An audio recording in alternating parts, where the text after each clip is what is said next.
Welcome back to Workplace Wellness Strategies. My name is Derek Anderson, the founder and host from the Elevate Performance Group.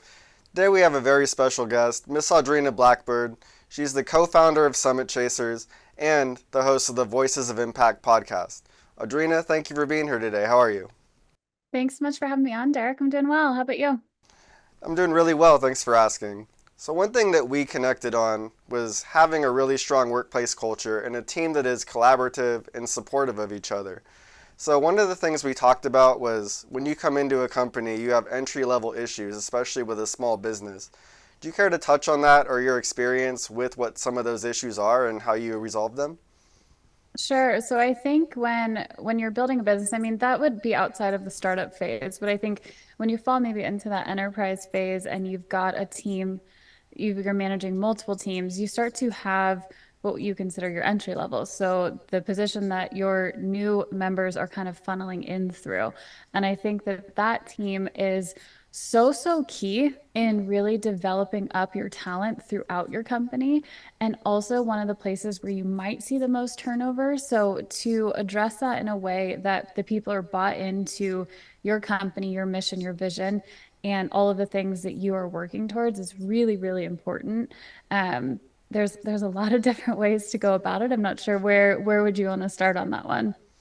Well, with the hybrid workforce or kind of the remote work, I've noticed with companies that I've got into, it's harder to form that connection, especially in a remote setting or when they're only in the office a couple days a week.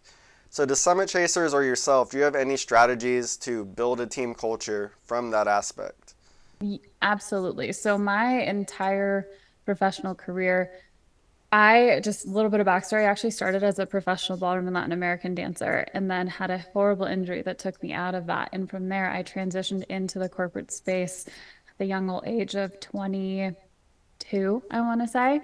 And I have actually been remote for my entire professional career, which I think is something that not everybody has experience when they've gotten into their career path and all of that. So in the corporate space and being remote specifically, it is so much harder to build connections with your employees if you do not intentionally make the time to do so. So I think one of the things that we found really successful and that we've continued to work into our clients now when they're in a remote workforce is setting aside the time intentionally. So we would take 1 hour every single month just to connect on a human level outside of what the tasks are that they manage on a day-to-day basis.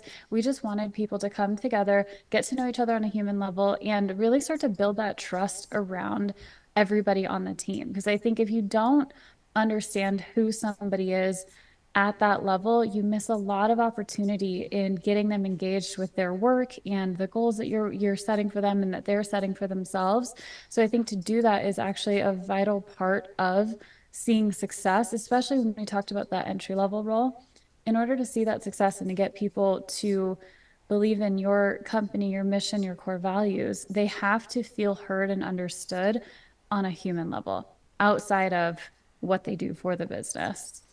That's awesome that you take the time every month to go in and really connect. What's your format for that? Is it a video call like this, or is it in person, or a more text based like Slack channel? Sure. So, when at my previous role, being in the remote space, we were all over the country. So everything that we did was on Zoom for the most part. We had a home-based office that we could get to, but it just kind of depended at where you were in the company as far as how often you were in that home base. So everything was on Zoom, and we used to have a lot of fun with it. I will say I had a really fun and amazing team. So we would do things like two truths and a lie, or we would do like bingo around your house. Sounds so silly, but just like taking those moments to have a little bit of fun with each other and just get to learn more about each other was really fun. And a way to just let's not talk about work. Let's not talk about what's stressing us out right now. Let's just kind of like loosen up and get to know each other a little bit better. The two truths and a lie is a really fun format. Obviously, you keep it workplace friendly, right? Like we're not getting crazy here.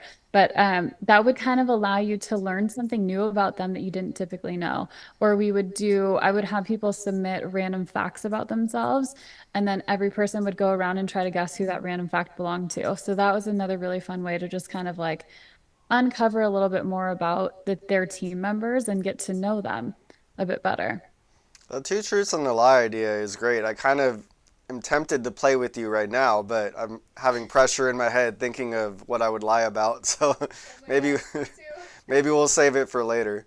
But that's a great idea to play games because it kind of breaks that wall down. So you're connecting on a friendship like easier level than just going straight into emotions and deeper subconscious thoughts. Another question, what I've found too is, especially from a one-on-one standpoint, the text format works better. Like we're about the same age. Remember the AOL days, the AIM days, like, and it's just so much easier and less stressful to really open up to somebody. So at Summit Chasers, have you ever tried a format like that, maybe through email or through Slack or through texting, where you can kind of get to know someone better that way, and they can kind of break that emotional wall down through text? So I like a mixture of both. A lot of the communication if we're dealing with clients or whatever it might be, a lot of it is via either Slack or email. However, I personally feel like FaceTime is huge. I think if they can see you, see your cues, see your face when you're talking, they kind of get a better understanding of what's happening behind the text. Where I think a lot of times, and something that we experienced in the previous company, is a lot of our communication was Slack based.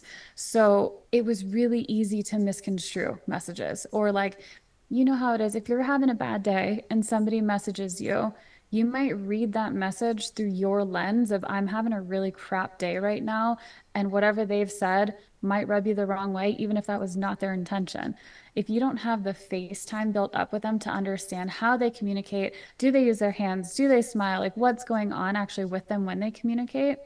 You're going to interpret their messages in your own lens rather than the way that they've intended it. So yes, while I think text is obviously such a huge portion of remote communication, I think that you're missing an absolutely vital aspect of getting to know somebody behind the message if you don't actually get that FaceTime with them, whether that be on Zoom, or if you're local enough that you can meet up in person, that's even better. But at the bare minimum, getting on Zoom and actually learning a little bit about the human behind the words and the computer.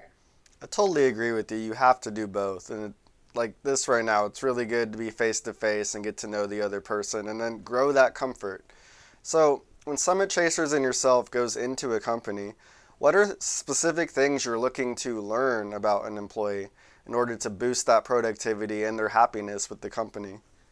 That's a great question. So, a lot of what we do, and I think where we've seen some really amazing things happen, is when we actually get in person with our clients. So, like I said, majority of what we do is remote. However, within the 6 month period that we're working with our clients, depending on what level we're working with them at, we will do a 1 day in-person workshop. And I would say that one's an absolute game changer because we're able to really get in there and see some of the dynamics that are happening. Do people feel like there's psychological safety to express maybe concerns or just other opinions about how strategy should be tackled, whatever it might be? So those are some of the things that we'll look at. Like, are some of the, if they're not senior level, if they're like in that mid level, are they comfortable enough to speak up? If they are, that's fantastic. That shows that that company has taken the time to build that psychological safety for their employees to feel like they can be heard, they're not going to be judged, whatever it might be. If we see that people are really shying away from speaking, that's kind of a red flag to us to say, okay, something is not quite right. Maybe the senior management isn't even aware that it's happening. And that's something that we can shed light on and really help them work through. And I think, again, though, that comes to what we talked about in the beginning. It comes down to taking the time intentionally to understand your people on a human level. Like Yeah, I think a lot of times in certain spaces, we get very caught up in looking, companies can get really caught up in looking at their employees as just resources. And to me, I'm like, no, they're human beings who are helping you achieve your mission and your goal. So I think that we need to recognize that in order to create that psychological safety, create a space where they feel heard and understood, and that when you do that, they're much more bought into you and will do the absolute most for you because they feel accepted and heard and all of that. Yeah, they really do need to change the R in HR because, as you said, not resources, right? Everyone is a different personality type and learns in a different format. So it's important to go in and learn that about each person to see how you can best benefit them. Like, if someone's introverted, they might have their opinion, but can never really express it because of their personality type, but also their energy and just kind of being cut off. And it's important to go in and find those dynamics and report that to senior management. The analogy I use a lot is like it's like when you're a teenager and your parents can tell when something's wrong, but you're too afraid to tell them. I don't know if you've been through that, but I sure have. And that's where we can do a really good job as a third party is break that wall down and we can find out more information for the CEOs and executives that they might not be able to find on their own even though they feel something is wrong.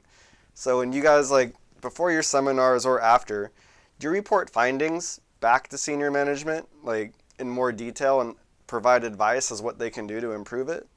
Yeah, absolutely. But also, I think we always aim to come at it through a lens of diplomacy. So we're not going to put people on blast and be like, hey, Yeah. so and so feels like this about you.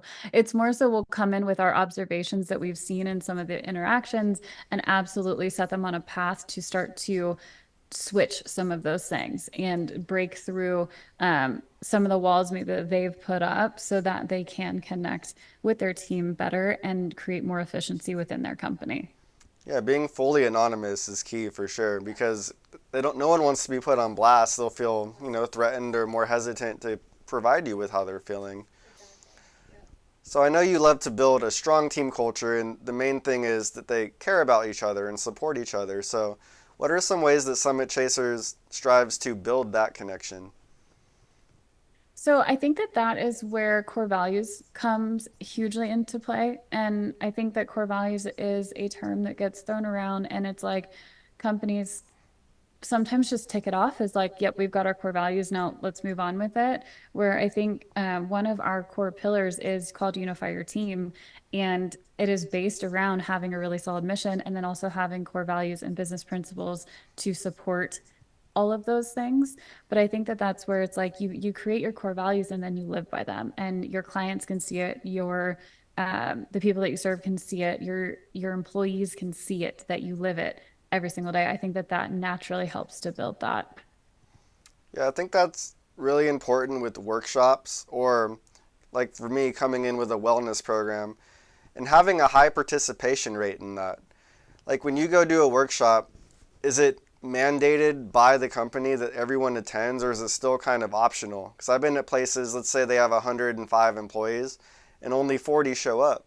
So have you ever had an experience either way where it's mandated or everyone's required to be there and the difference in that with the feeling amongst the team?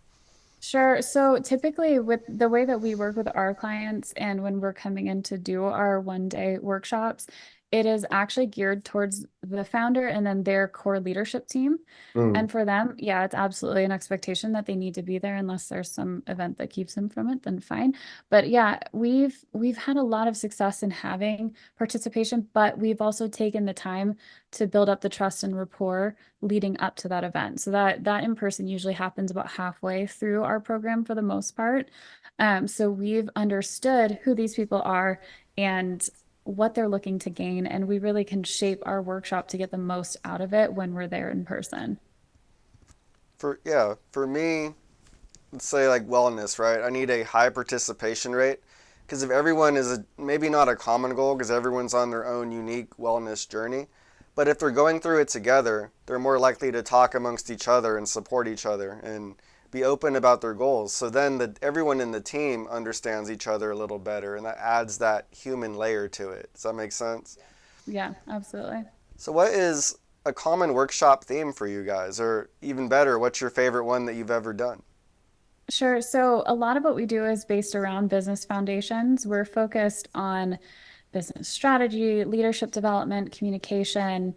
Um, we don't dive into the SOP side of things, even though that is a focus of ours. But I think where we've seen a lot of impact is around leadership and communication when we go to work with these teams. Because again, we're working with the founders and then their core leadership team. So we will go in and teach them our summit laws of leadership and then work around some communication pieces to just help break down some of those walls that they might face or help them see things in a different light throughout the workshop. Very nice. Well, I applaud you guys for trying to build that team culture. It's so important and so neglected oftentimes. So, the fact that Summit Chasers is on the trajectory to improve mental health and collaboration and just overall team culture and support, it's a really important thing to go after. So, thank you so much for your good work. Yeah, I appreciate that. I absolutely agree that it's so vital to having a company with longevity, really. So invest in your people and they'll invest in you. And that is a huge, huge focus for us. Absolutely. And then to supplement it, we also dive into the business strategy and how you're going to get everybody rowing in the same direction towards reaching your overall goal. And then down to onboarding and hiring too. So how do you make sure that you even have the right people to begin with to really set yourself up for success? But it's absolutely a key part to having a business that is successful and successful long term. It's so important for retention too, because you want people to stick around. It's an expensive process between recruiting and onboarding and offboarding and then the other team picking up for the piece that's missing. It can cost up to a third of that salary just to replace that position. So it's a win-win for company culture, people wanting to stay there, but also the ROI for the business for working with you. Yeah, 100%. Well, Audrina, thank you so much. How about one truth and one lie for our audience? I'll go first if you want. I've been thinking. Okay, yeah. You go first. Okay. I'm a professional boxer and I've performed live music. Do I get to call out which one I think is the truth? Yes. I think that you have performed live music. Good job. Got it. Okay. All right. Oh gosh. This is for 20 push-ups later, by the way. So I already have to do 20. Let's see if I can match you. Okay. Oh gosh, you put me on the spot here. Okay. It's okay, no I pressure. cannot ride a bike, and I have traveled to over 30 countries. I'm going to say, surprisingly, that the truth is you've traveled to 30 countries. I know everyone can ride a bike with training wheels, but you seem like adventurous. Okay, so I've definitely traveled a lot, but I cannot ride a bike. Oh man, yeah, we tried I to be funny today. I had like a horror accident when I was a kid. I mean, like I rode a bike a little bit when I was a kid, but I have not gotten back on a bike since I was probably like 7 or 8 years old. So yeah, Just kind of a fear issue kind Kind of of thing. thing. yeah, a little bit. I think, yeah, totally understand that. Like, off topic, but I'm scared of bees. And I tell people I'm allergic. But I'm not. Yeah. I remember as a kid, like, Sleeping, like camping, and like buzzing noise, and just tucking a bunch of bees hiding in my sleeping bag, and and they it just just stung me. So So that's where Oh my my fear is gosh. from. And now all my friends know because I just told you. So Yep, there we go. It's out. It's out now for the world to know. well, Audrina, thank you so much. Is there anything you want to say to finish out on behalf of yourself or Summit Chasers? And please tell the audience where they can find you. Absolutely. So you can find us at summitchasersnetwork.com, and we're your go-tos for business foundations. And we're really looking to turn the success of small to medium-sized businesses into an expectation rather than an anomaly. So check us out there. I'm also on LinkedIn at Audrina Blackburn, and I look forward to connecting with you guys. Thank you so much, Audrina. I'll put all those links in the description and on the video and subtitles. Thank you, everyone, for listening. We will catch you next time.